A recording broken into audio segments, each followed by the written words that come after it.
Dear students, good morning. In your science lesson 2, I have taught you about the bacteria, virus and algae. Now, today I will teach you about the fungi. Fungi you must be knowing. If you buy a bread, keep it for 4-5 days, that will be spoiled. Bread पर fungus grow हो जाता है। आप देखते होंगे फफूंदी type का, हिंदी में इसको फफूंदी कहते हैं, फंगस। ये क्लोरोफिलस प्लांट होती है, इसमें क्लोरोफिल नहीं होता है। क्लोरोफिल नहीं होता तो ये अपना खाना भी नहीं बना सकते, they can not manufacture their food. इसलिए ये सप्रोफाइटिक या पैरासिटिक होते हैं। पैरासिटिक मतलब किसी दूसरे जंतु में पाए जाते हैं, वहाँ से भोजन लेते हैं, या सैप्रोफाइटिक ये सड़ी गली चीज़ों पर पाए जाते हैं, जैसे फंगस हुआ, या साग सब्जी आप छील के फेंक देते हैं, आप बरसात में देखो उसके सफ़ेद सफ़ेद फफूंदी पड़ जाती है, उसी को फंगस कहते हैं। ये साइज में यूनिसेलुलर एक कोशिका का बना होता है या मल्टी सेलुलर होते हैं, जैसे आपका मशरूम की सब्जी भी आप खाते हैं, वो भी फंजाई ही है। तो इस तरह से जो सैप्रोफाइटिक फंजाई होते हैं, जो ब्रेड वगैरह पर ग्रो हो जाते हैं, डेड मैटर पर ग्रो कर जाते हैं, ये बैक्टीरिया से मिल करके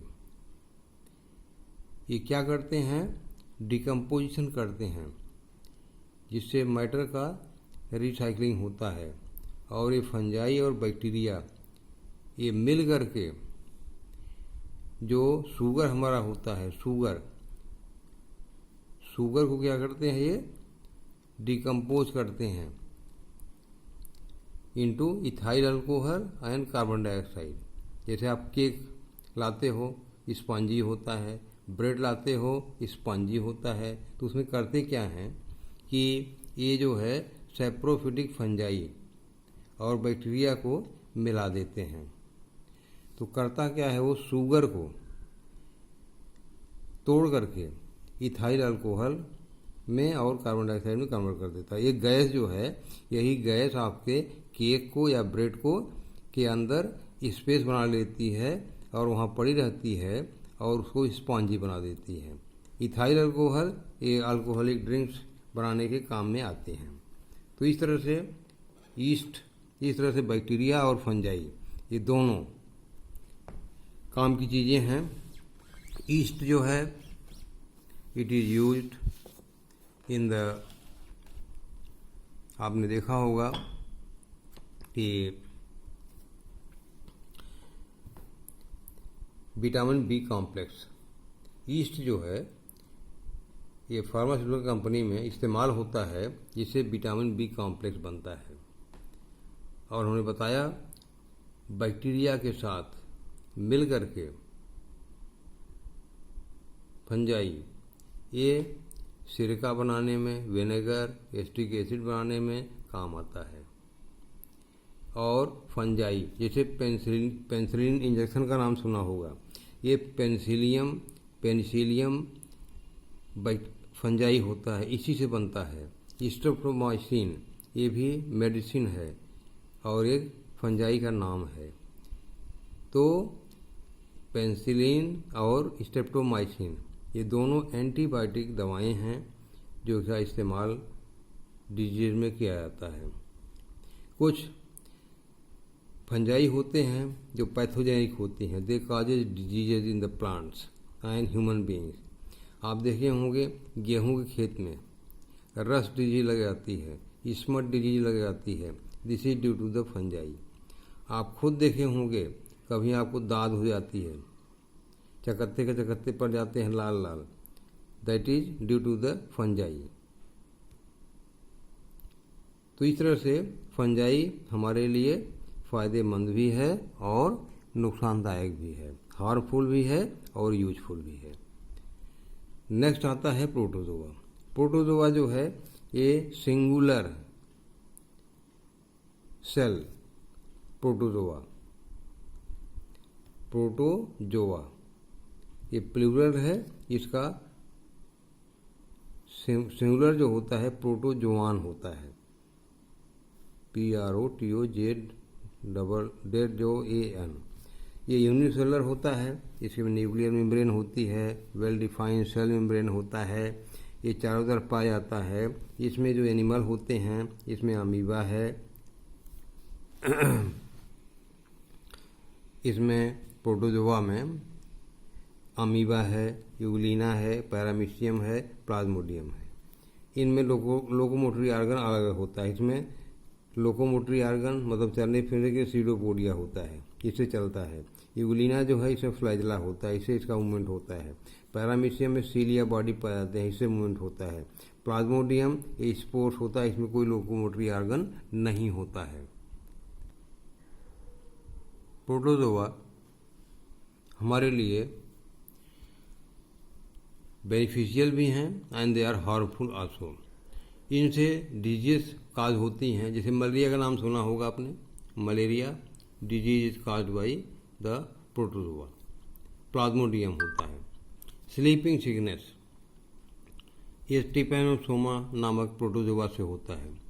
स्लीपिंग सिकनेस, अमीबिक डिसेंट्री, पेचिस पड़ती है, आँव पड़ता है, ब्लड आता है, ये सब बीमारियां जो हैं प्रोटोजोआ से होती हैं।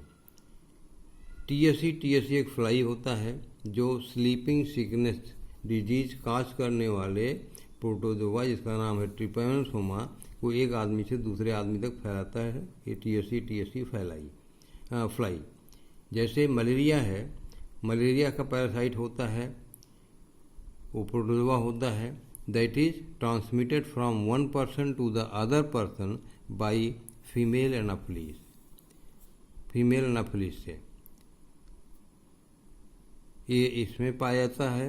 फीमेल एनाफिलीज में यही मच्छर काट कर जो जब जाके नॉर्मल आदमी को काट लेगा तो वहाँ पर इसके मलेरिया के स्पोर्स छोड़ देगा, उसमें मलेरिया हो जाएगा। तो इस तरह से ये protozoa they are good and bad for human beings.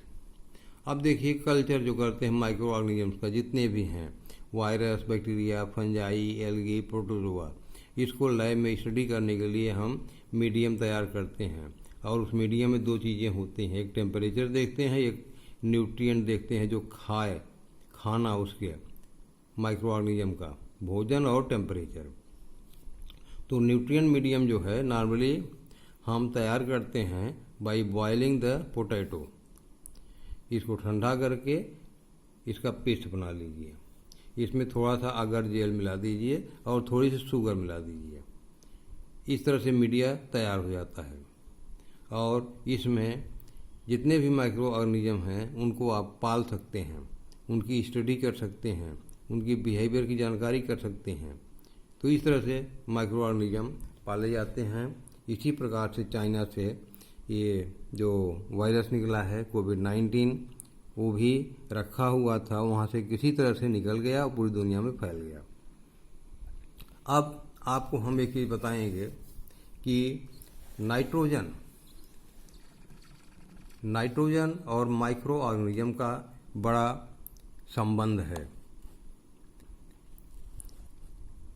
Nitrogen air में काफ़ी मात्रा में होती है। There is 78% nitrogen in the air, लेकिन फिर भी पौधों को नाइट्रोजन नहीं मिलती है क्योंकि ये 98% नाइट्रोजन पौधे ले नहीं सकते। ये नाइट्रोजन या तो जब बरसात में अब देखते हैं बिजली चमकती है तब ये नाइट्रोजन जो एयर में है ये अमोनिया और नाइट्रोजन के ऑक्साइड में चेंज हो जाता है और पृथ्वी के अंदर आता है।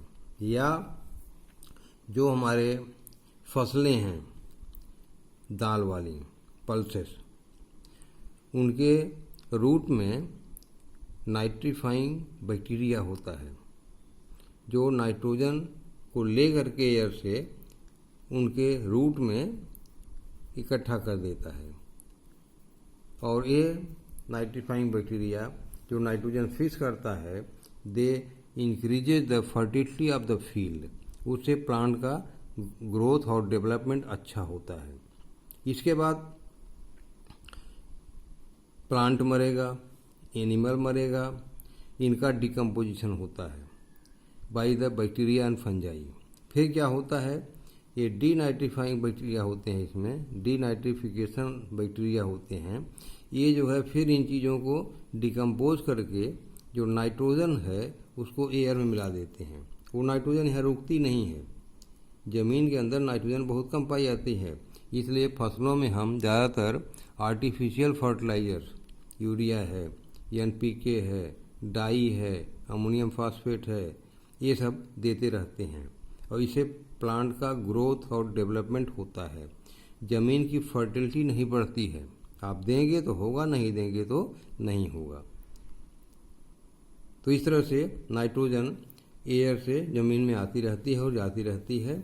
और इसीलिए आजकल जो फार्मिंग होती है, ऑर्गेनिक फार्मिंग कहते हैं लोग, करिए। ऑर्गेनिक फार्मिंग क्या है, गाय का गोबर, आपका जो वेस्ट मटेरियल निकलता है उससे आप कंपोस्ट बनाइए, वर्मी कंपोस्ट बनाइए, खेतों में केचुए को पालिए, उससे खेत की फर्टिलिटी बढ़ती है, खेत की मिट्टी भुरभुरी हो जाती है, पानी रोकने की क्षमता ज़्यादा हो जाती है, पानी ज़्यादा सूखती है और फसल अच्छी होती है। ऑर्गेनिक खेती में जो खाद वगैरह देते हैं हम, ये थोड़ा देर से काम करती है, लेकिन इससे हमारा ज़मीन फर्टाइल हो जाता है, लैंड फर्टाइल हो जाता है। तो इस तरह से बच्चों, microorganism they play very important role in the life of human beings. They causes diseases also and they are beneficial for us. अगर बैक्टीरिया फंजाई ना हो तो कोई आदमी मर जाए, कोई एनिमल लिविंग बींग्स की डेथ हो जाए, वो ऐसे पड़ा रहेगा। लेकिन यही बैक्टीरिया और फंजाई हैं, उसको 2-3 दिन के अंदर डिसइंटीग्रेट करके जिन जिन तत्वों का बना हुआ है वो एनिमल, उन सारे तत्वों को जो पृथ्वी में मिलने लायक है पृथ्वी में मिला देंगे। जो गैस के फॉर्म में हैं उनको, नाइट्रोजन के ऑक्साइड को एटमॉस्फेयर में छोड़ देंगे। आप देखते हैं जहाँ कोई जानवर मरता है तो बदबू आती है, that bad smell is due to the gas, nitrogen gas जो कि एयर में जाती है। नाइट्रोजन पृथ्वी के अंदर नहीं रह सकती है, पृथ्वी के अंदर वही नाइट्रोजन रहेगी जो नाइट्रीफाइंग बैक्टीरिया पौधों को देंगे, या क्लाउड में जो लाइटनिंग होती है उससे कुछ नाइट्रोजन जो है ज़मीन के अंदर आती है। तो ऑर्गेनिक खेती अच्छी होती है, खेत उपजाऊ रहता है और जो भी अनाज पैदा होता है वो अच्छा न्यूट्रिएंट और स्वास्थ्यवर्धक होता है। तो इस तरह से आपका एक सेकंड चैप्टर आज ख़त्म हुआ। इसको आप किताब से पढ़ करके नोट बना लीजिएगा और इसका जो क्वेश्चन आंसर है हम आपको इसके बाद PDF के द्वारा जो है आपको हम दे देंगे, उसको आप कॉपी पर लिख लीजिएगा। ये नाइट्रोजन साइकिल पढ़ लीजिएगा, बुक से भी पढ़ लीजिएगा, डायग्राम बना लीजिएगा। नाइट्रोजन साइकिल बहुत इंपॉर्टेंट है, अक्सर ये शॉर्ट नोट वगैरह पाता है, नाइट्रोजन साइकिल। Thank you.